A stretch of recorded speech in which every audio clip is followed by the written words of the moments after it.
This class has provided me with a good amount of insight. This is my final presentation for the DeafBlind interpreting class.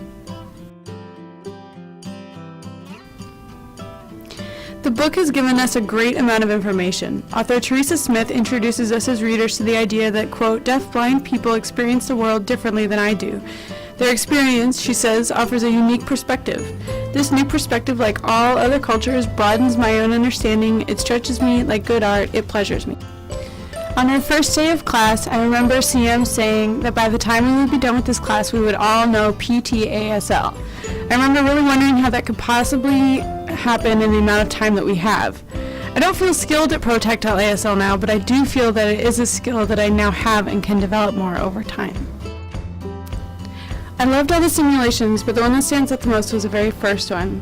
We led each other around the ED building, and I remember, as a deafblind person, that everything felt so different.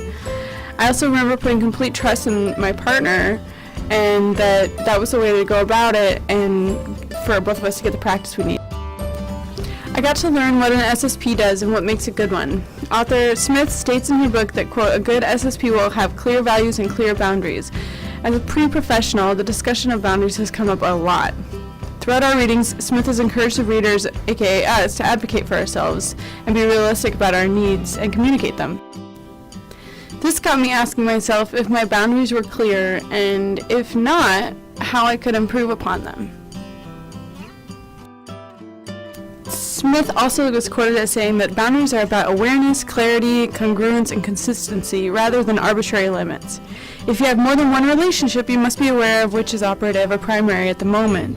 I think it's really common for a lot of people, including myself, to push boundaries more than practice healthy ones. Smith also states, quote, if you are both an interpreter and a friend, you must know which role you are operating in at the moment. Don't switch from one to the other just because you feel like it. Drawing these kind of boundaries is not only in my service or the service of the SSP, but it provides clarity for the deaf-blind person as well. So there are just a lot of benefits to have clearly established expectations and boundaries. During class simulations, I found it was easy to become a little flustered. If I didn't understand what someone was signing, I had to repeat the question or repeat the explanation. In those times, the 4 cardinal rules really helped me focus. They are: pay attention, take your time, be consistent, and when in doubt, communicate. In some class simulations, there would be information that got lost a lot. In the role of the deaf-blind person, I would often hesitate to ask for clarification about something and found that I didn't want to inconvenience anybody or frustrate anybody if I didn't understand. But to be reminded, when in doubt, communicate was really helpful. In those instances where I didn't ask for clarification, I really missed out. I didn't feel fully connected to who I was working with because I didn't understand and was not honest about that. In those times, it's been important for me to practice self-advocacy. This is vital because if I or we can't learn to speak up for ourselves, we might not get what we really need to gain clarity.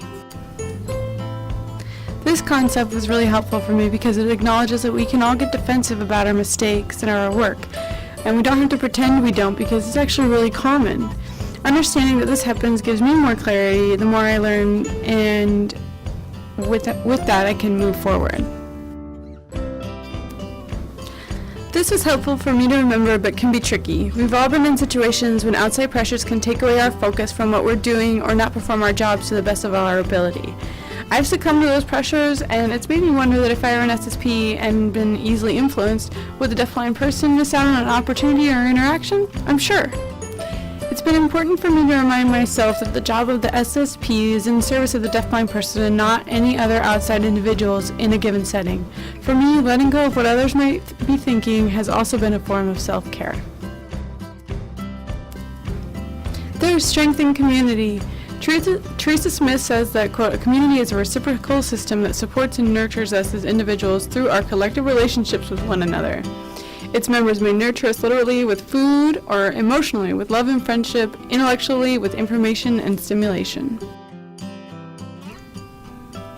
I've been really fortunate to have community in my life, and it started up in Seattle.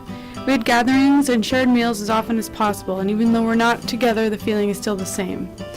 I understand that many, including deafblind people, feel the same way, and was over the moon to learn about the thriving deafblind community in Seattle. And I'll end my presentation with the ABCs. Thank you. created using Powtoon.